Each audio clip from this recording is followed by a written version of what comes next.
¿Cómo les va a todos? Un gusto recibirlos aquí, en este caso en el ciclo Brío de Rock and Doc. Mi nombre es Dani Jiménez y los voy a acompañar en estos episodios, en estos capítulos que están relacionados con la música nacional de 3 décadas importantes para nosotros, me parece, como cultura argentina, vinculada obviamente al rock y a la música popular, que son las décadas del 60, del 70 y del 80, donde hay transformaciones y cambios muy fuertes, y creo que cada una de las décadas tiene una importancia vital. ¿Por qué? Porque, por ejemplo, en la que vamos a tomar hoy, en este primer episodio, que es la década del 60, estamos hablando de la génesis, estamos hablando del embrión, estamos hablando realmente del nacimiento del rock, no del rock and roll, que ahora lo vamos a explicar. En los 70 tenemos el desarrollo de todo lo que se había insinuado más que nada en el último lustro de la década del 60, y en la década del 80 obviamente tenemos un cambio trascendental a lo que venía siendo la década anterior, porque no solamente llega el pop con toda su impronta multicolor, sino que estamos hablando de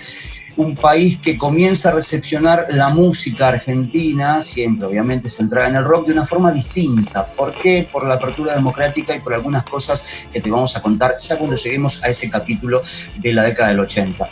Pero queríamos arrancar por me parece que es el lugar donde suceden algunos de los hechos, no todos felices, pero sí, para mí, esenciales de la década del 60 para entender lo que iba a ser el mundo de ahí en adelante. Pero primero, antes de llegar a nuestro país y antes de llegar a ese momento de la historia, hay que ir un poquito para atrás. ¿Por qué? Porque el antecedente no tan inmediato que da nacimiento al rock and roll en Estados Unidos tiene lugar en la década del 50.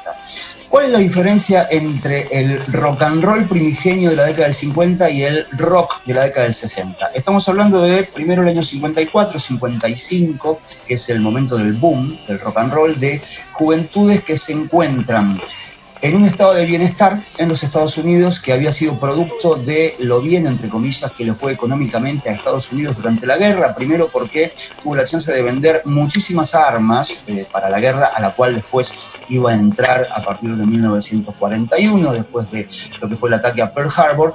Pero por otro lado, todos esos jóvenes y esas familias que no habían gastado plata entre el 48 y el 52, justamente porque el estado de bienestar también había nacido de un espacio de retraimiento económico grande, ahora se encuentran con la chance de poderse comprar un auto. El Cadillac era el auto de lujo en aquel momento, por lo menos el auto que marcaba un símbolo de estatus, por eso la película de blues muy interesante sobre el sello Chess, que se llama Cadillac Records, y porque los jóvenes ahora, a diferencia de lo que había sido la década anterior, la década del 40, tienen tiempo libre, no tienen que trabajar como si estaban obligados sus padres a trabajar de muy jóvenes, y ese ocio lo van a poner en las motocicletas, en esta música naciente que obviamente llega para molestar a sus padres, y en un estado de hedonismo que se iba a traducir a través de un vehículo muy fuerte musical y cultural llamado rock and roll.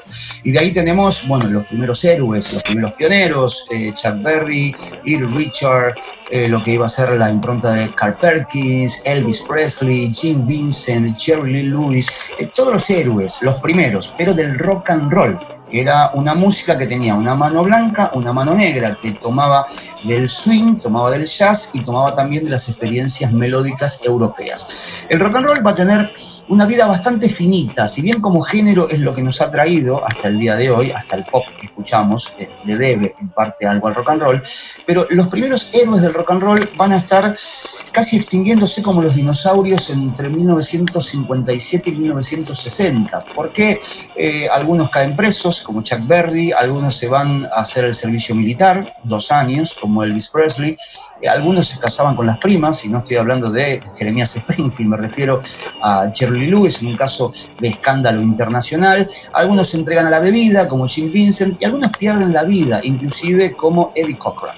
Entonces el rock and roll le deja durante 2 años, o le pasa la posta, algo llamado twist. El twist no va a durar mucho más que 2 años, por lo menos en su golpe de efecto sobre las radios y sobre los públicos norteamericanos, con artistas como Chubby Checker, por ejemplo.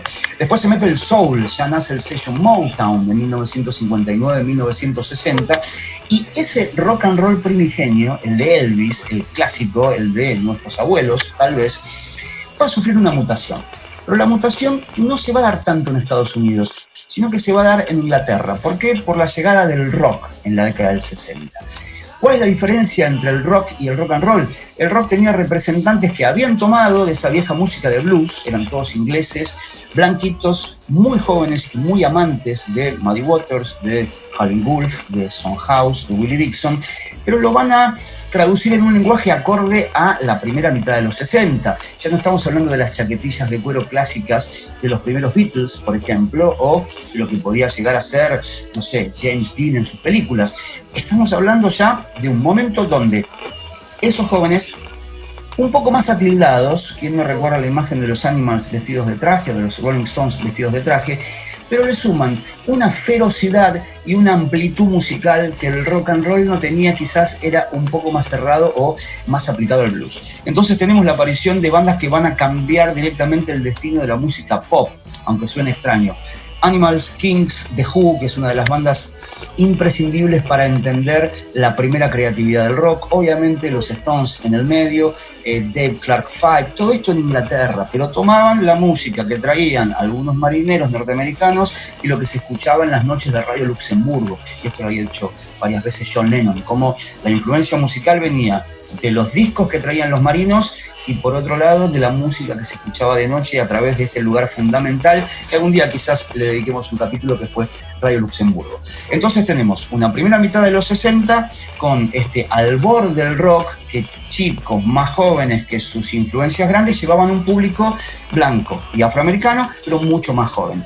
Eso estaba pasando en Inglaterra. Si vamos a Estados Unidos no estamos hablando tanto de música rock. La música rock va recién a llegar con fuerza en la segunda mitad de los 60. Jimi Hendrix, Grateful Dead, Jefferson Airplane, La Psicodelia, Santana, The Velvet Underground, Frank Zappa, todo eso va a llegar en la segunda mitad. ¿Qué pasaba en Argentina? Argentina venía de una década del 50 donde lo más cercano, si se me permite el término, al rock and roll era Eddie Pequenino, que era un músico de jazz, pero entre el swing y el jazz y el rock no estamos tan lejos, al menos rítmicamente. Y después había algunos atisbos de gente que venía a tocar acá, como por ejemplo Bill Haley, que estuvo tocando en Argentina, aunque parezca mentira, a finales de la década del 50. Argentina va a tener una primera impronta de rock de lo que estaba pasando en el Reino Unido, por ejemplo, en 1965, con la aparición de una banda que venía de Rosario, que tenía a Lito Nebbia como eje central y que se llamó Los Gatos Salvajes. Ahora, fíjense este detalle. Mientras los Stones habían debutado hace un año, los Beatles habían debutado, por lo menos discográficamente, hacía 3 años, Bob Dylan había debutado hacía 3 años, Pink Floyd no había debutado todavía. Los Doors no habían debutado en 1965, Led Zeppelin no existía y nosotros teníamos una banda que luqueaba igual que la pre-psicodelia británica de Cream y de Hendrix y que tenía canciones que salían de ese núcleo de rock que quizás era un tanto, no digo más simple, pero sí más directo, con menos armonías y con menos lucimiento instrumental. Los Gatos Salvajes van a llegar en 1965.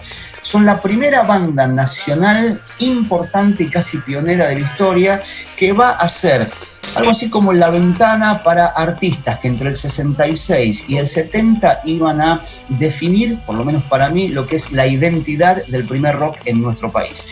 Fíjense que si uno va al año 61, 62, la década del 60 se inicia de una forma muy naif, muy inocente, no existía el hipismo. Si vamos al año 66-67, ya tenemos jóvenes muy distintos a los que usaban anteojos con lente bastante marcado y grueso del año 62 o 63. Fíjense, la muerte de Kennedy es 63. ¿Podemos imaginar un hippie en ese momento? No, porque todavía estaban en proceso de, después iban a explotar en San Francisco en el 67, lo que fue el verano del amor, e iban a explotar acá en Argentina. ¿Por qué?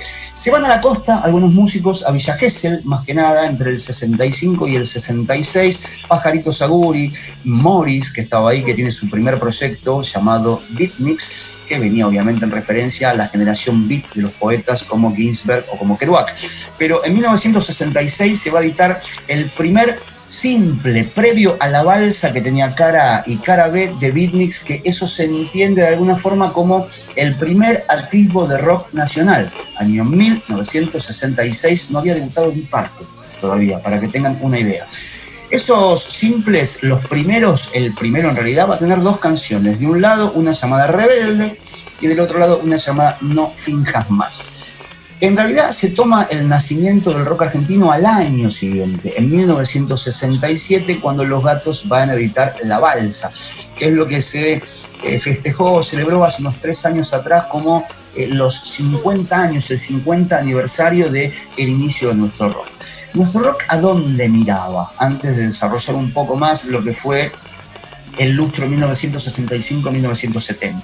Nuestro rock históricamente, y después lo vamos a ver también en la década del 70 y en la década del 80, estuvo siempre más inspirado en la música europea que en las corrientes americanas. En cuanto a las corrientes americanas, hay que decir que a diferencia de lo que pasaba en el Reino Unido, Estados Unidos siempre estuvo muy vinculado a la canción folk, a la canción country. De hecho, Estados Unidos es un país que tiene circuitos propios de country con cifras de reproducciones y de corte de boletos que, si yo les cuento ahora, la verdad, no se pueden imaginar lo escalofriante que es el volumen de música y el volumen de ese mercado. Pero porque es algo muy propio de Estados Unidos. Pero una música rural que no es el blues, que tiene puntos de contacto con el blues, pero que venía obviamente de inmigrantes europeos, que son los que en definitiva llevan la melodía. Entonces, aquí en Argentina, cuando estamos hablando de Gatos Salvajes, hablamos de Beatniks, hablamos de Morris, al no tener el rock en Estados Unidos un desarrollo tan grande hasta el año 65, salvo Beach Boys y Bob Dylan para mí el creador de la canción de rock, si me permiten algunas comillas, que se va a repetir hasta el día de hoy. Hoy cuando escuchamos una canción de Conociendo Rusia, si vamos hacia atrás, el primero que comienza a llevar la canción folk, la saca del campo y la pone en los bares de Nueva York y la hace citadina, justamente es Bob Dylan.